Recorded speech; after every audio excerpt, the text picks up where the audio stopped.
Well, lads, it's time we talk about the wannabe influencer, Sean Strickland. Now, Sean Strickland wants to portray the image that he's a man's man, a tough guy, kind of like a modern day Don Fry. But in reality, if we look at it, he's just a clout chasing, fame hungry poser. And I know some of you might be saying, what are you talking about? Sean Strickland does whatever he wants, freedom of speech, yada, yada, yada, yada, yada. Well, if we're just being honest about it, Sean Strickland, all he really does is rant from his car about other fighters, talk about how men aren't real men, and how America needs to get back to the way things were. Guns in hands, women's in the kitchen.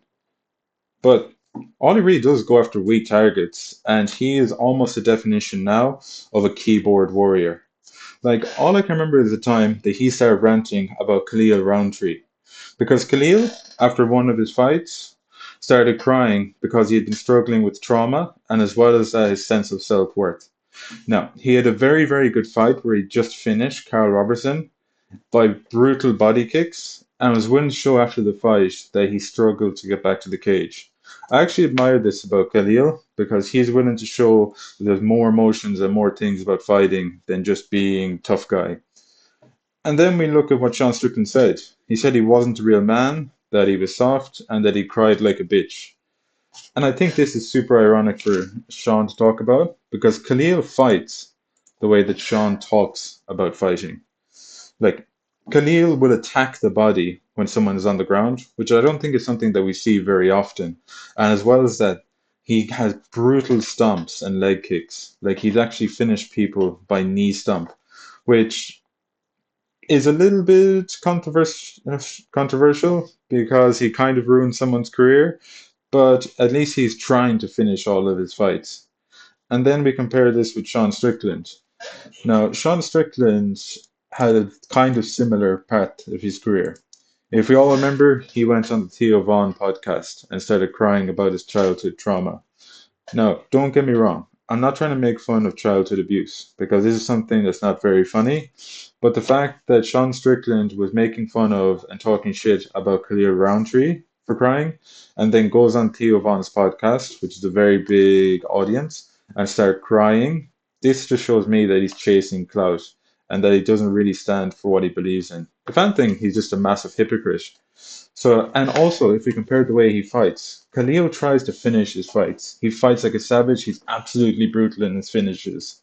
Sean Strickland, jab, jab, jab, teep, teep, teep.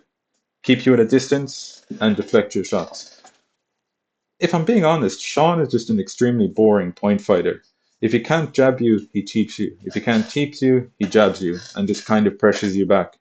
He never really tries to look to finish his fights. He always keeps a safe distance and keeps jabbing you until you can't deal with it anymore. If we actually look at Sean Strickland's career, his last finish was Apu Nahasapina Petalan Magomedov, who was some green guy the UFC were trying to push. And the thing about Sean Strickland with his finishes, he's not really a one hitter quitter or a power puncher. He just tries to overwhelm you with volume. And if he can't overwhelm you with volume, he can't finish you. So it ends up just being an extremely boring decision. I can't actually. His fight with Drix Duplessis was entertaining, but I think that's more to do with Drix Duplessis pushing the pace than to with Sean Strickland pushing the pace. And as well with his fight with Izzy, the only interesting part of that fight was knockdown in round one, and the rest of it was jab, teep, teep, jab. We compare this with Clear Roundtree, who actually tries to finish people's careers, not just fights with the way that he fights. Anyway, I move on. If we just look at the way Sean's career is going as well, it's the people he surrounds himself with. Sean's new best friend, Nina Drama. And I think this kind of speaks more to how Sean Strickland is just following people and surrounding himself with people to be famous, because Nina Drama has pretty much the same career. She's someone that just desperately wants to be famous by any means necessary. Like, if we look at her career, she was doing Playboy before she started reporting for the UFC. And the reason that she's reporting for the UFC is more that she's a face with a body and nothing to do with her journalistic integrity. And the thing that actually makes me a bit weirded out by, well, not weirded out, but questioning about Nina Drama is that she's married and it's her husband behind the camera in all these interviews. And I'm just wondering how he must feel seeing some of the comments that she makes with these fighters. It's a little bit sus. Hey, maybe he's got the kind of Ian Gary Cook complex as well. But I digress. And if we look at who else, and if we look at Sean Strickland, every fight week he spends most of the time with Nina Drama because he knows it's going to get him more followers and he knows that's kind of a better career than fighting to go into. And if you look at his last couple of parts on social media, he had a big sparring match with Sneeko, who's some Twitch streamer. And as well as that, he's starting beef with Machine Gun Kelly. Sean, you're a professional fighter.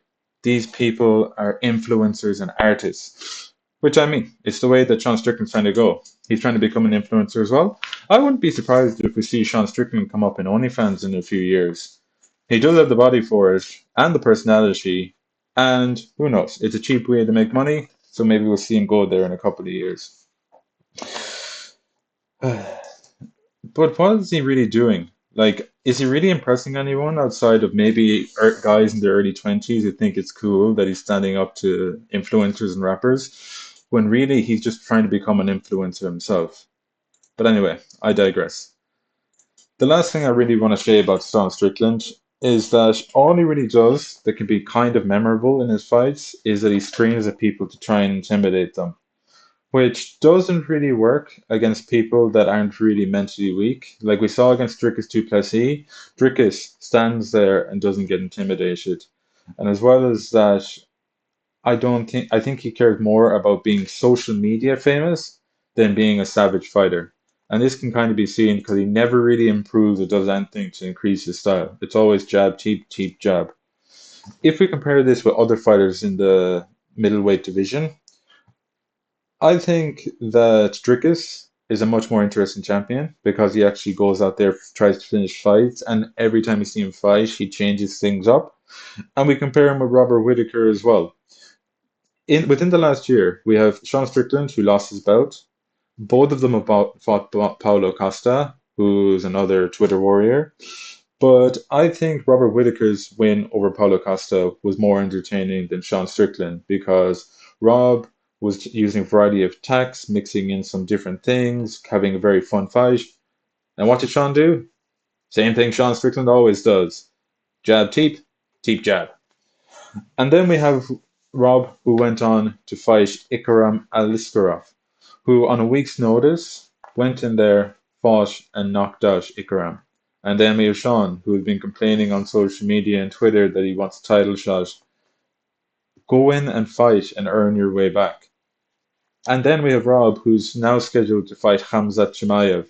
It really should be Sean Strickland that Rob is fighting, but I think Sean Strickland is just going to sit around until he gets a title shot, which he'll probably lose again because Dricus Duplessis is keeping active, which I think is going to help him in the rematch because Sean is just going around fighting influencers, beefing with rappers, and not doing anything interesting. What do you think down below? Are you going to agree with me and think that Sean Strickland doesn't care too much about being a fighter and just wants to be an influencer? Or do you disagree with me? And if you do disagree with me, you can go fuck yourself. Anyway, comment down below if you want to have more of a discussion about this. See you next time, lads.